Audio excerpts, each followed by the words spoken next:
Mic check 1, testing 1, 2, 3.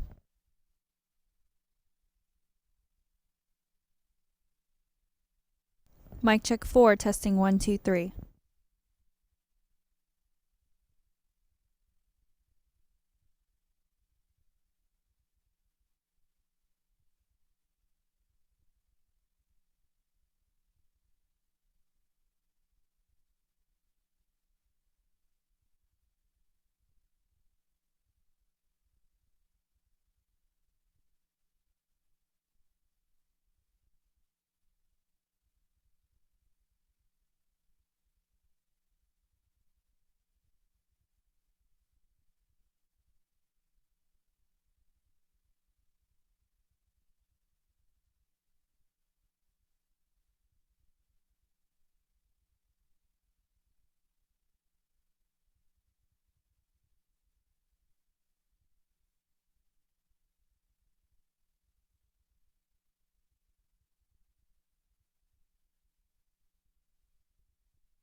Mics are hot. Great. So tell the people. Tell the people, hey, we are a little late. You can blame that on me, but we are about ready to get started here. If you're watching us live, make sure you hang with us for X's and Omar overtime. After, that's when we answer all your questions live. So, what are we going to do? We're going to talk about Are we another talking about playoffs? crazy win. We're going to talk about Tannehill and Matt Moore, and we're going to talk about playoffs. Playoffs? Which I definitely think 10 is enough. I don't know if 10 is going to be enough. I think 10 is going to be enough. It's just so, you know what? Let me bring up these schedules. Because I got most of it off the top of my head. okay, all right, So- look at you.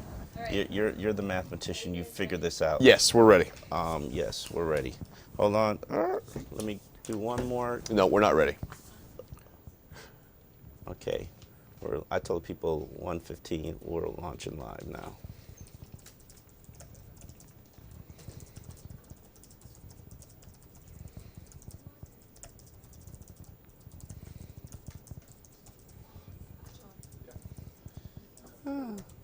Okay. All right.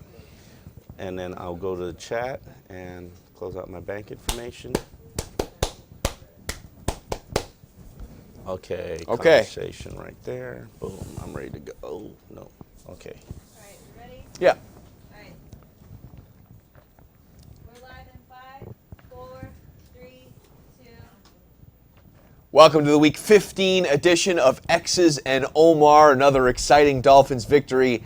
Have them paced for what might be a very interesting December in Miami. Alongside Sentinel Dolphins columnist Omar Kelly, I'm CBS 12 Sports Director Matt Lincoln. Another nail-biter. Didn't seem like it was going to be that way. Dolphins were in control for almost the entire game, and back came the Cardinals, tying that game there at the end and forcing the Dolphins to kick a 21-yard field goal at the end. Like I said on this show, Andrew Frank was going to have to hit a big field goal at some point. It was only 21 yards, but it was messy out there, and it was stressful. And Horrible conditions. Never had been in a situation like that before in the NFL, and he kicked the game winner. Okay, 21-yarder. It's shorter than a field goal. I mean, shorter than an extra point, but fine. He did it.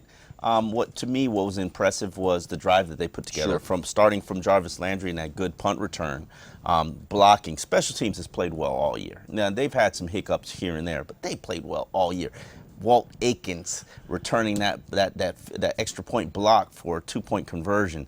I mean, they Had have the great down at the 1-yard line too on that one punt. Yeah. Aikens down that ball on the 1-yard line. Aikens Was has a great play. had an amazing season. Now, he's not the safety that we all hoped that he would become, but he's one dynamic special teams player, and special team is playing really well. But from the Jarvis return to Matt Moore's big 29-yard pass to Kenny Stills, getting him at the 1, to the field goal. They had some hiccups there with some Damian Williams runs, and the run almost made the clock expire. But the resiliency of this team has been their calling card all season. I mean, they have just fought and fought and fought and never say quit. There was a moment in the game, I know you saw that tweet, where it looked like, we're back at those That's So Dolphins moment. Sure. And typically I'd be like, well, here's where the game turns and the Dolphins lose. Well, And we were at that moment again. The score was tied, and I'm like, okay, and the Cardinals had the ball, and I'm thinking to myself, they're going to figure out a way to get it done. And they did. I mean, you don't have a bigger gut punch in a game than when your quarterback gets what looks like a season-ending injury and he gets forced out of the game, and that's what they had. Yeah. Ryan Tannehill hit in the knee with the helmet, and certainly everyone felt at that point. We've all seen these type of injuries before. When the knee starts wobbling, Done. he just It's goes over. like this. It's over. Yeah. Even the players, you could tell Yeah. it was over. What did we learn? Now, Adam Gase's not ready to say that the season is over yet. It's just a sprain. Please, whatever. Okay. I'm not. Here's the reason why I'm not believing this whole ride. Okay, MCL and ACL. Those are two separate different ligaments. Okay, no problem. Both are sprained. Sprains are technically tears. We don't know what the grade is. He's got to see a specialist. He's got to get a second opinion. The minute they cut open that knee to maybe say a scope, 2 months. Yeah. Let's just say they're not going to cut open that knee.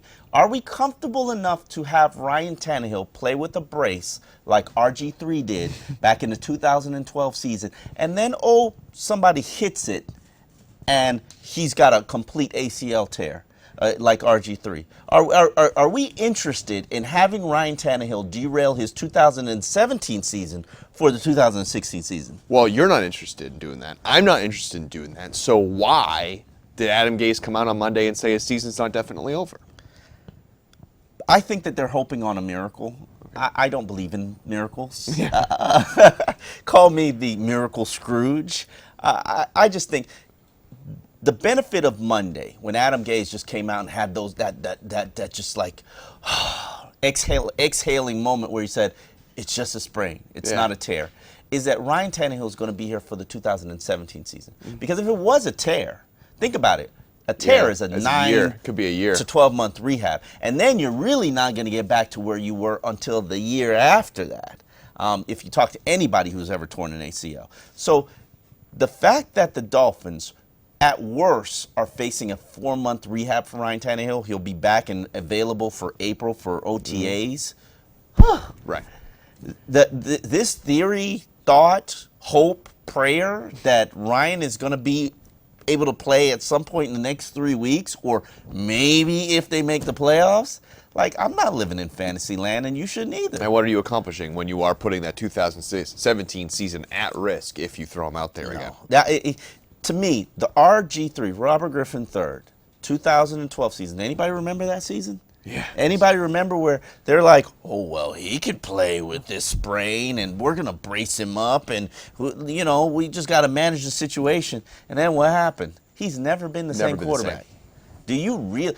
You just started seeing development for Ryan Tannehill. He is a 93.5 rated quarterback. You saw him throwing the tight windows. You saw him start to evade pressure. You saw him scramble and run and gain first downs. You saw him produce big plays for the second year in a row. We are finally seeing the quarterback that we've all prayed for. Like, this guy has the talent. Somebody's got to pull it out of him. Adam Gase pulls it out of him. We need to see him in his second year of this offense. Remember, we were just talking about this last week. The second year is where he's going to make his biggest jump. It would be a crime if his second year was stolen. Mm-hmm. Like, be thankful, sit him down. What else we saw this year is we got certainly the feeling of it in the locker room after the game was that in the past, it was a locker room that didn't believe in Ryan Tannehill. But those were depressed faces, not because their season's over. No. But because they feel bad for Ryan. They like Ryan. Mm-hmm. Before, I could tell you the locker room was probably 60-40, guys who liked him and guys who didn't like him. There's a large faction of people in that locker room who believed going into this season that Matt Moore was the better quarterback and could lead the team to more victories. Now, they understood the situation because we all play these political games in the NFL. But there's a large faction of people who are like, we can win with Ryan. We can win with Matt Moore. Like, Matt Moore, like, you see him out there, like, we can win with Matt Moore. Now, Ryan won those people over. I could tell you, the Ryan Tannehill of 2015, could Matt Moore outperform him? Probably. But we were never going to ever be able to get to see that. Now, could Matt Moore outperform the Ryan Tannehill of 2016? Hell no. And yet, that's the irony of where we stand now. Yes, we'll get to see. Is that people may have wanted to see Matt Moore in previous years, didn't get a chance to. We're ready for Ryan this year, and now we get Matt Moore. So let's take our first question from Dexter. Is Matt Moore's personality more like Adam Gase's than Ryan Tannehill's? This is a personality question. When you ask anybody about Matt Moore, you could go ask the janitor. He will give you the same answer. California kid, easy, very easygoing, very mellow. Player, gunslinger. Gunslinger, right. Matt plays with an effort attitude. Mm-hmm. And some people like it.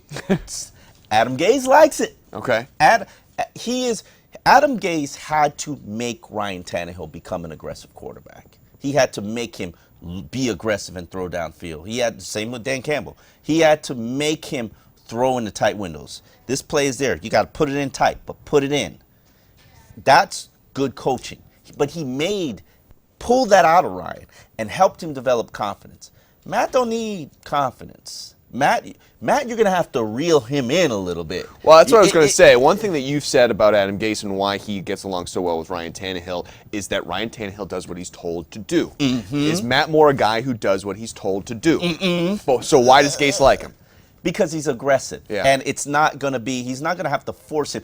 I think it's easier to dial a guy back than it is to make him aggressive. Because when you have to, Ryan has doubts in his mind that I could do this, I could throw this pass will work, this play will work. Matt's like, I can make it all work.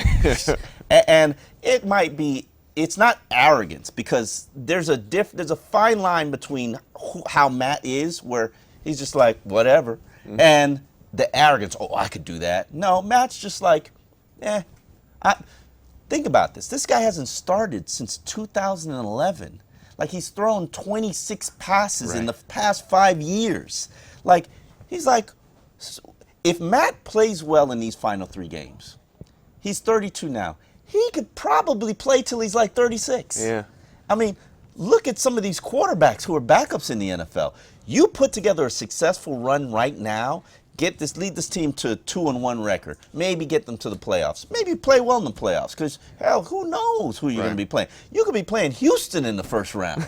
Like, Matt could extend his career, and we're talking about $10 to $15 million more in his career. And let's also remember it's 5 years of no hits. Yeah. It's 5 years, the less wear and tear That's on his true. body than other guys who've been around the league as long as he had. Real quick, let's move up to from Finns 23, Jets 3. Are all the rollout pass plays that have been successful under Ryan Tannehill eliminated for a Matt Moore offense?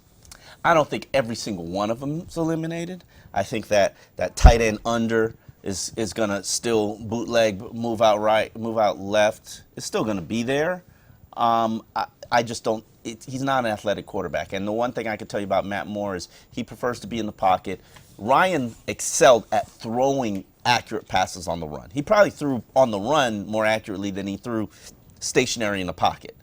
Matt, it's a little bit different. Matt wants to be in the pocket. He wants to be comfortable, and he reads the field fairly well. So I don't think you'll be doing as much play action, as much rollout, but this offense is built on the play action, so it's going to consistently be there. But instead of maybe using it 8 times a game, you're probably going to use it like 4. All right. Let's move on and talk about this year of injuries. Yeah. If the Dolphins weren't winning, we would be talking about how this has been a lost year because of how many guys have been out for the year. Rashad Jones, Koamisi, Jordan Cameron, Arian Foster, Mike Pouncey's now done for the year. Earl Mitchell, these are guys who have either not played at all or have been gone for huge stretches of the year. How have the Dolphins survived all of this?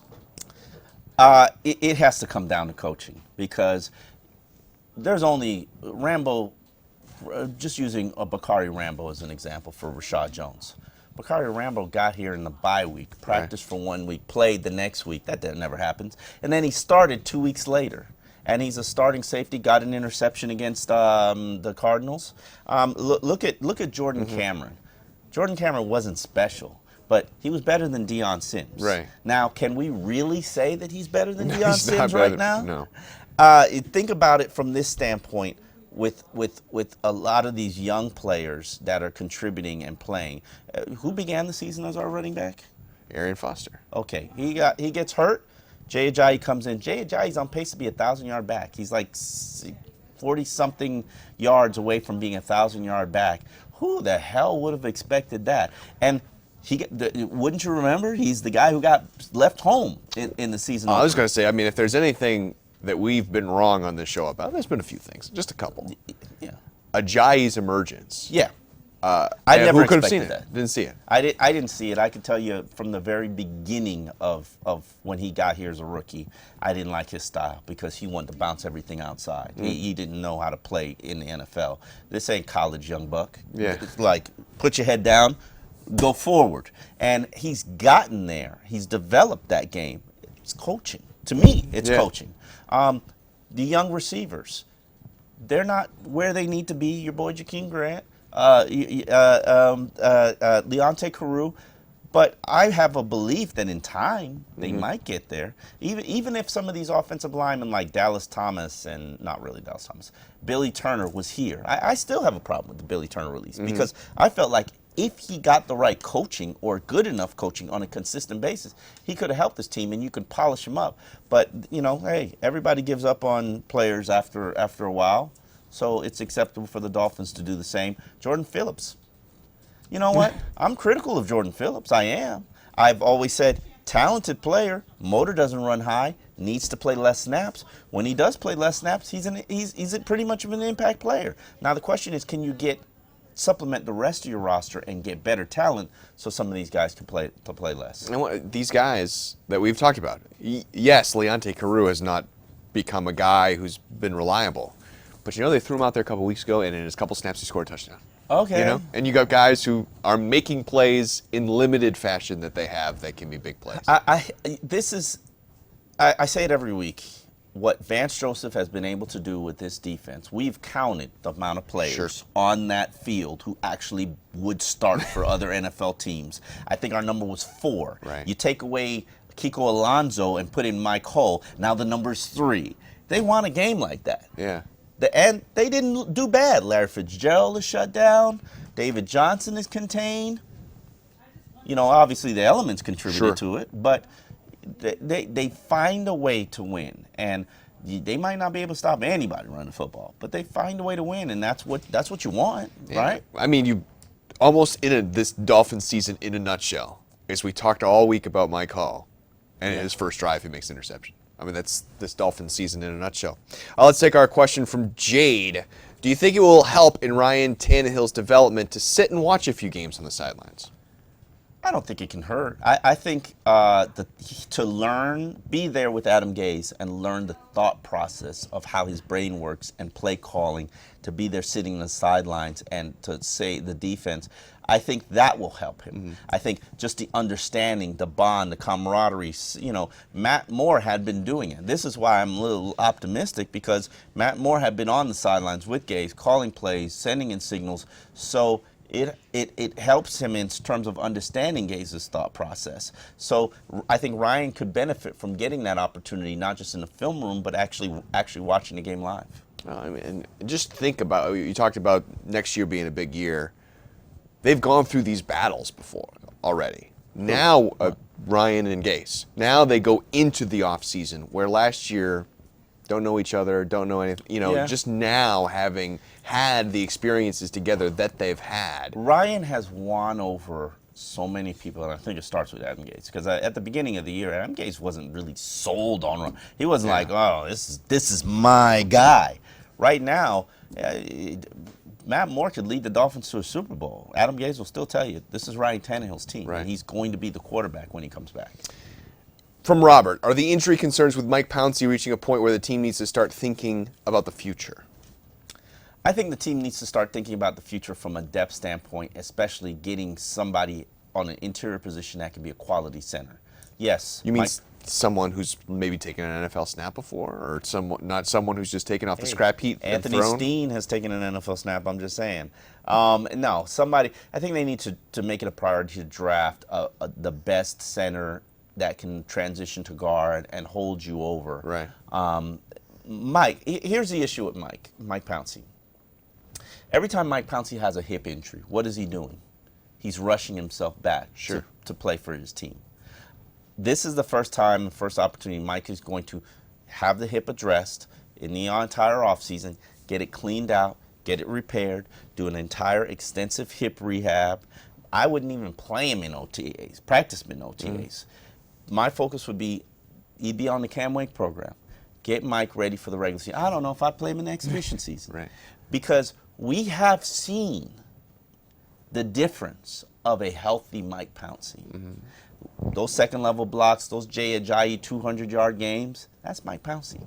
Jay broke a lot of tackles, but 6 yards down the field is when he's got to make his first break. Mike Pouncey is an impactful NFL player. Problem is he can't stay healthy. Same thing with Brandon Albert. Brandon Albert showed me his wrist the other day. Man, his wrist was double the size of the initial wrist. This wrist was half the size of the fractured wrist. Right. Swollen, can't move it. They brace it. They put it in a brace in a position so he can pass block. So he can't bend his wrist, but they put it in a brace in a position so his wrist is like this all game. Like, this is what guys fight through to make it through the season. And the same thing with Laramie Tunsil. 70%. Shoulder messed up. Probably needs to be cleaned out at the end of the season. He's fighting through it to make it to the end of the year. The problem with Mike is continuing to fight through it has made the issue worse. And Mike is owed $2 million next year, so you're not going to cut him.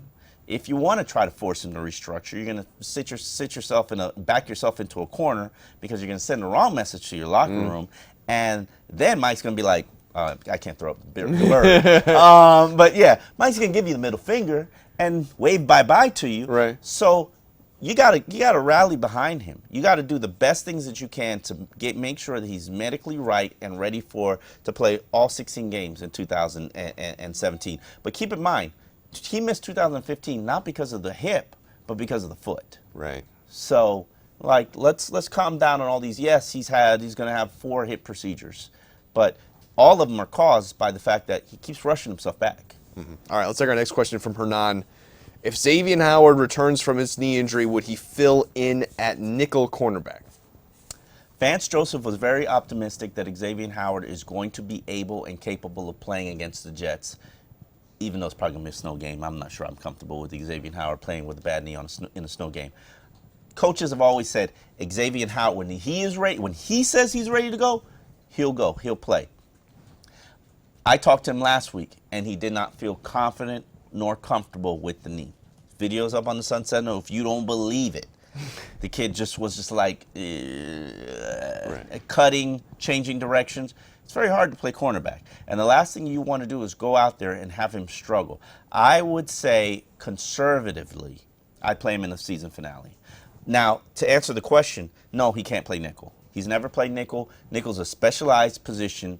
Bobby McCain, Michael Thomas play nickel. Right. Nickel is a hybrid position. You have to have great change of direction. Not saying that Xavier Howard doesn't have great change of direction, but Bobby McCain has been groomed to be the nickel. Michael Thomas has been groomed to be the utility hitter. Those are your nickels. All right. Let's move on and talk about this game this weekend. It's a Saturday night showdown in East Rutherford, New Jersey, as the Dolphins take on the Jets for the second time this season. Todd Bowles' crew is in some serious trouble. Bowles may not have his job by the time next season comes along. Let's not do this. I said may. He's got 10 wins in 2015. Okay. How many injuries does he have? I'm just saying the perception there is that there is certainly. I'm not saying he should be fired. That's not. Don't turn it on me.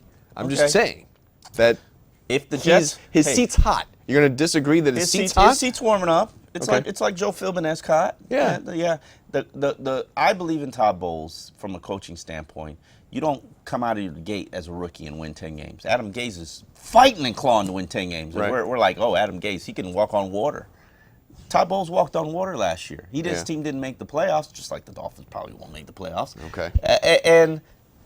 And all of a sudden, he's boo-boo because he can't do anything right, because he's got a ton of injuries, because he's on his 3rd quarterback. Like, let's take things in perspective. I did expect the Jets to be a playoff team. So throw me on the pile of people who will say the Jets are not meeting expectations. But they've got an aged team. How old is Darrelle Revis? I don't know. How old is Darrelle Revis? I don't know. 30? Forever. 3? He's a fossil. How old is Brandon Marshall? He's getting up there, too. Okay. Nick Mangold. Up there a little bit in age. Matt Forte. Matt Forte. Sometimes age catches up to you in the NFL. And I think that's the situation that the Jets are facing. In many ways, the Dolphins and Jets are flip-flopped from where we thought they were going to be. They have flip-flopped. What That's is a going? very good point by you. What is going to present the biggest challenge? Do you think there is one as the Dolphins take on the Jets on Saturday night? Brandon Marshall is always going to be a very hard assignment. Look, Bobby McCain is not going to. Brandon Marshall goes inside the nickel. Bobby McCain is not about to defend Brandon Marshall inside the nickel. Brandon Marshall likes to physically abuse his cornerbacks. Byron Maxwell is going to be shadowing him all game. We saw how they played the first game. Yeah, Brandon got him for 2 penalties, which, it happens. But Brandon was limited to 5 receptions. Didn't really have that much of an impact in the game. And it will be in a redemption game for Brandon Marshall. So that, to me, is going to be the biggest challenge. We don't know if Matt Forte is healthy enough to play, but Matt Forte, man, he chew you up the last time, as has just about every tailback in the NFL. So that stopping the run is a priority. Dolphins are giving up 134 yards per game. And the defensive line is just not great. Yeah. Not great. Okay, let's take our question from Kevin. Knowing most NFL games come down to one possession, is the fact that Finns are now winning these games luck or more proof of the culture change? I will not say there is proof of the culture change until they get to 9 wins. Okay. I've been very consistent with that. You can't tell me an 8-8 season with a 1-4 December record is culture change, because I've seen that story before. We've seen that, yeah. 2013, 2012, probably 2010. Like I've been on that ride before. You got to show me you're a winner. And I think Gaze and Vance Joseph have what it takes from a coaching staff to build a winner. Now, the question that I do have moving forward, because I have said this from the beginning of the year, you are my witness, you can testify on my behalf. Sure. I don't think this roster is very good. Correct. I don't think, despite the wins, I still don't think the roster is very good. They are finding a way with scraps to win. Now, the question I have moving forward is, can Mike Tannenbaum and can Chris Greer build a better team, supplement this team? They will conservatively have $40 million in cap space. That don't mean you could ball till you fall and just go crazy and make it rain like Steve Ross likes to do and just go sign another Ndamukong Suh. No. Spend wisely on young, talented players who are trending upwards, like the team did in 2008 when they added a Randy Starks. Or spend wisely on young players that can give you slight better performance, and then coach those young players up. That, to me, is the next step moving forward. And it's on, because you can't rely totally on the draft, because as we've seen, a lot of these draft players have not panned out so far. Laramie Tunsil, and then what else has this draft class given you? Not much this year. No. Okay, not much this year. So spend wisely in free agency. Hopefully you have another good draft, and hopefully this coaching staff can get these second and third year players to elevate their level of play and take it to the next level. But before we really talk about offseason, there is still a job to do, and that is to find a way to get to the playoffs. Yes. Which is still certainly in the realm of possibility. Let's take our next question from Luke. Does Kenyon Drake deserve more playing time? Is he one of these 2 or 3 year, one of these rookies that maybe deserves to be out there a little more? Who's he better than? Is he better than J.J.? No, he's not. Is he better than Damian Williams? Not in Damian Williams' role, no. Okay. Well, his role would be Damian Williams. I guess if that's the case, right. He can't block as well as Damian Williams. He can catch as well as Damian Williams. But has he proven that he's a runner? Yeah, no. I would say, I would be generous and say, this is the opportunity. The one thing I've learned from Tony Sperano and Joe Philbin, they both said this. You don't want to get to the end of the year and say, man, I wish I would have played that guy more. I wish I would have had more film on him so I know, or he knows, or he's used to the speed of the game. And I think that is important, that you do play some of these young players in the final 3 games of the season, whether you're making a playoff push or not, because the last thing you want to do is wake up in March and say, damn, I wish Kenyon Drake and Leonte Cardew, and I'm not going to say Jakeem Grant, Xavier Howard. I wish they would have played more so I can see what we have. I don't know. That sounds like the Dolphins of old. You said that's the last thing you want to do. I think the really last thing you want to do is not say, man, we would have won that game if I gave 5 more snaps to Jay Ajayi. Instead, I gave him to Kenyon Drake. Okay, that's a valid point. I'm looking big picture. See, I don't believe this team can make the playoffs. Okay, why not? First off, yeah, give me your magic. Why they can't? Magic numbers. We're talking about 10, right? Okay, yes. Yeah, I mean, if you don't think they can get to 10 wins, hold on. if you don't think they get 10 wins, Denver then fine. has to flop. Okay. Denver, the champions, have to flop. Okay, continue. All right. Denver plays the 3 best teams in the AFC. Are they the champions? You may remember, but the quarterback that led them to a championship He couldn't ain't throw on the that ball. team anymore. Okay. ain't on that team anymore. All right. Okay? All right. And the Simeon character, a guy who many people didn't even think belonged on an Paxton NFL Lynch. roster, Okay. is beating your guy, Paxton Lynch, to be the quarterback of that team. Yeah, to go there. Okay. All right. No Okay. problem. All right.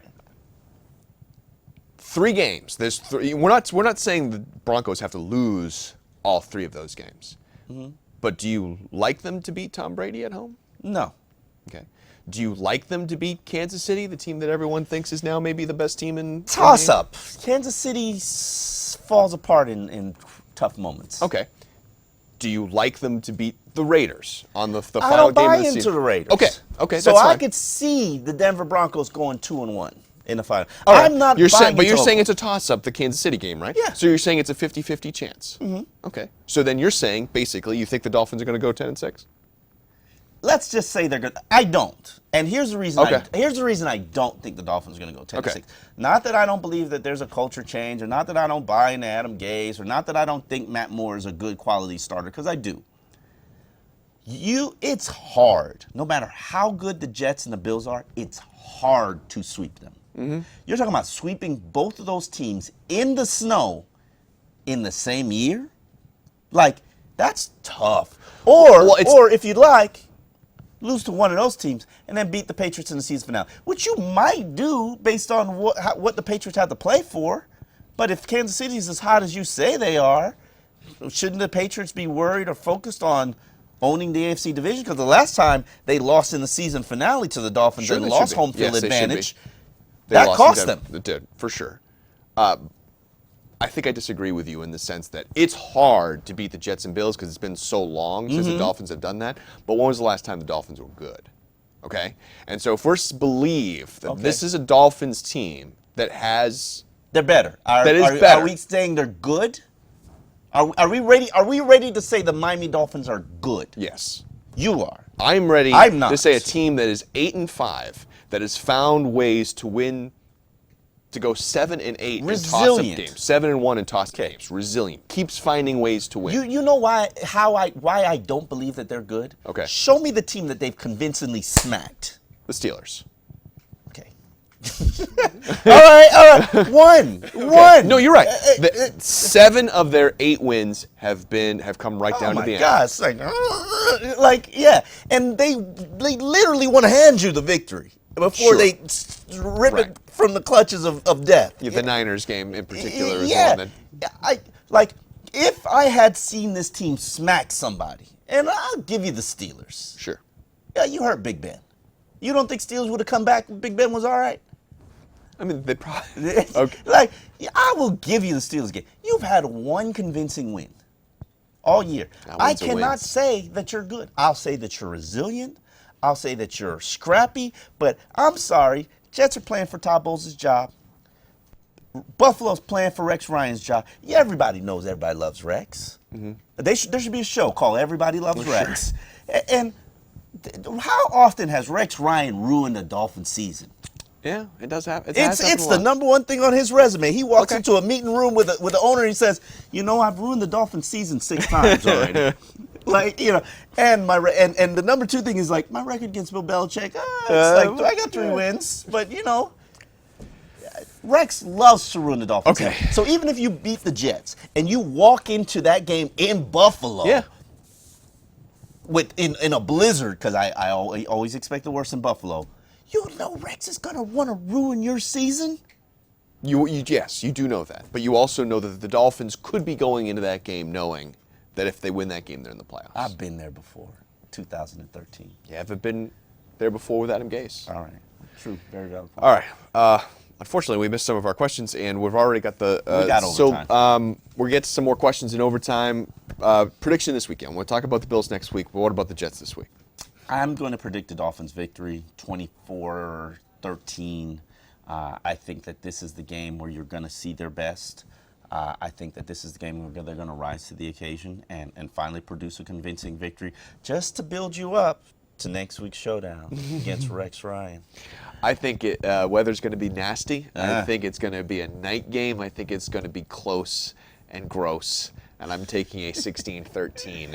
Close Dolphins. and gross. Close and gross. Close and gross. But the Finns find a way to do it again. All right. So if you're watching us live, Stay tuned, and we'll answer some more of your questions on X's and Omar. Just send us the questions using the hashtag XOMAR on Twitter or right here in the chat room. And, of course, you can also listen, take the show with you wherever you want by listening to our X's and Omar podcast. Just search for iTunes, on iTunes, X's and Omar. Thanks for watching.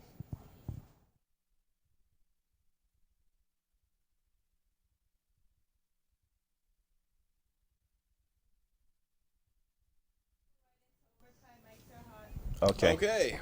So tell people about overtime. Okay, this is X's and Omar overtime. We got a little heated there at the end. I like that. That was good. I do have. There's some questions here that we didn't ask. How underutilized? Jersqual asks, how underutilized is Damian Williams in running and passing game? I think Damian Williams is a very impressive player. I think that he could have been a 1,000-yard back if those carries went to him instead of Jay Ajayi. A dominant. People want to know, why was he not the guy on the field in? Why was Jay Ajayi not the guy on the field on that final drive? Yeah. Well, it's very simple. Damian's a better pass catcher. Damian's a better pass blocker. What are you running the ball in those situations? You are not. Easy. All right, easy. And how important is Kenny Stills for this offense? Whenever he is out injured, the offense seems limited. I've never really seen Kenny Stills not be injured. I think Kenny Stills is maximizing one-on-one coverages, especially against against weaker or slower cornerbacks. There's no safety help over Kenny Stills. And I'm not poo-pooing what he's done because I think he scored 6 touchdowns this season. But is he getting Jarvis Landry attention? Our team's super worried about him because he's Devontae Parker and he can jump out the gym and has a ridiculous catch radius. Is he making the best of his situation? Absolutely. But I'm not. Kenny Stills, he's okay. He's a spacer. Yeah. And his role that he has, he does well. Trifected. Will you take it over or under on 100 yards for Ajayi this week? I'm going to go under. I think after the Jets just got embarrassed by the 49ers, I think 200 and something rushing yards. Casey Rogers, the one thing you should know as a Dolphin fan, you should have a lot of respect for Casey Rogers as a coach. And he's going to slap some defensive linemen around this week in practice, and I think that they're going to have a redemption game. Okay. Private. It's probably not his name. Can Pitts be groomed as a nickelback next year? He's doing very well in special teams. I hear coaches love him. Yes, he can. And yes, I would like to see it. I think Pitts is I'm not going to say very talented. I think he moves quite well. Speed, and he looks a little bit resilient. I think he has what it takes to become a good nickel cornerback. I guess Julian wants to go all troll on Week 17. Would you sign Bernard Pollard and send him out as a captain for Week 17 and not play him just for symbolism? By the way, you keep saying everybody loves Rex, but he did allegedly piss off a lot of players with the whole Trump thing, and Mario Williams doesn't seem to like him. Who cares what Mario Williams thinks? I name somebody. We were all over that, by the way. Them just deciding they're not going to play Mario Williams anymore. I don't know. They might come back to it. It's the ankle injury. Remember that. It's the ankle. I mean, he's done. But, it is what it is. Bad decision on the front office's part. But film don't lie sometimes, and Mario Williams just doesn't have it anymore. Here's a question from Brave13, one of my favorite wrestlers. Should keeping Andre Branch be a priority? I would say at the right price. I don't know what that price is because I don't know what the defensive end market is. Would I give him a Derek Shelby-esque contract, $24 million with maybe $13 million of it guaranteed? Absolutely. Is he going to get more than that on the open market? I don't know. We'll see. I mean, he's had one good season in the NFL. Okay, show me 2. Yeah. Before I allow you to break the bank. I'm scared of this free agent market just because of a lot of players are getting a lot of money last year based on last year's free agency. And I think that a lot of teams are going to be spending big again this year because they have to get to the – people don't understand this, but by rules, you have to get to the 89% of your salary cap floor to spend, and that has to be averaged out over 5 or 6 years. And there's some teams out there like the Jacksonville Jaguars, like the Cleveland Browns, that have not approached the floor, Right. that are not at the floor, and they just got to throw cash out. Right, They yeah. just got to, and it's going to be a scary offseason in terms of who's going to get paid and how it's going to impact the market. Oakland Raiders were one of those teams. Well, I don't think Branch is going back to Jacksonville, but you're right. No. And those are bad teams anyway, so they have to overpay to get Yeah, everyone these to are go bad teams we're talking about here. there. Let's see what else we I'm got. trying to find one I like. Yeah, okay, it's tough. We killed all these questions here. From Zach. Okay. What player on offense will benefit the most with Matt Moore as the quarterback? Devontae Parker. If Devontae Parker is healthy, Matt has never seen one-on-one coverage he doesn't like, and he knows Devontae Parker, when healthy, can go get it. So I think Matt is going to give you a lot. Devontae Parker is probably going to become Brandon Marshall in 2011, where it's just going to be up there for him. And he's just got to go out there and get it. This one is from Courtesy Focus. At the current state of the team, what do you see as the Dolphins' number one need in draft free agency? I'm going to start with an inside linebacker. I'm going to move Kiko Alonso to a weak side spot. I think he's better as a weak side linebacker. And I want a heat-seeking, run-sniffing missile that can pound teams at the line of scrimmage, can disengage from a guard. That is definitely what's needed, what's missing from this Dolphins defense. And we also talked defensive tackle wouldn't be bad either. Defensive end is probably, you're going to need a lot of defensive help. You're also going to probably have to address the tight end position, but yeah, defensive tackle, defensive end, inside linebacker, probably a Sam linebacker as well. And probably add one more cornerback. Speaking of safety, Okay. did you say safety? Wakesilla asked, do you No. think Dolphins are going to extend Rashad Jones this offseason? I don't, and here's the reason why. He's coming off an injury. Who extends a player coming off an injury? Right.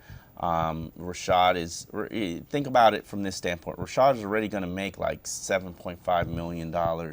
It's pretty decent money in the NFL. Yeah.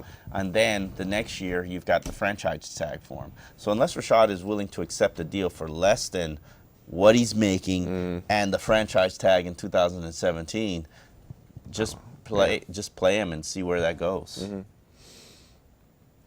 Yeah. Ray, can the Dolphins run the ball effectively on the Jets? No. Michael Corono asks, how much better is it reporting and having to not cover the worst coach in the league? It's so great. Look at that. That's so great. Adam Gase is refreshing. Yeah. I mean, but when you're coming off I'll say a vegan diet, Yeah. and somebody hands you a nice juicy lobster, it's Joe Philbin wasn't interesting, wasn't charismatic. The queasy comments probably as good as it gets. This thing, too. We're gonna GIF that. It's Adam Gase is so fresh. But here's the thing that I like about Adam Gase: he's himself. Yeah. Who he shows his teammates, his locker room, who he shows the media, is who he is on the sideline, is how he coaches the game. He's himself, and I've always said, be yourself. Why pretend to be something you're not? Because ultimately, you're going to get caught up in that. Adam Gase is aggressive. He's an aggressive person. That's why I like him. Yeah. I'm gravitated to him. I'm drawn to him because he's aggressive. So, coach that way. Let's ask this one because it's sad for me. Chico, why is Jakeem Grant still on the team if he isn't fielding punts? Because he can return kickoffs. For now. Somebody doesn't want to acknowledge a mistake was made. And it's hard for me because I feel like I'm being mean to the kid. But if they don't trust you as a wide receiver, they don't trust you covering punts, you can't help in the run game, you can't help as a flyer, gunner, special team, any other special team job as a returner, why are you in the NFL? Yeah. And he's got to show you something as a receiver for you to believe that there's hope, upside, promise, potential. And Haven't seen it. Hopefully it's there in year 2. Hopefully it's just he needs to understand NFL offense. It seems early to give up on anyone when you've drafted, you've used something on him. I've seen people give up on better players quicker. Just my personal opinion. Yeah. Nice kid. Great to talk to. Great interview. It was a great interview. He is a great interview.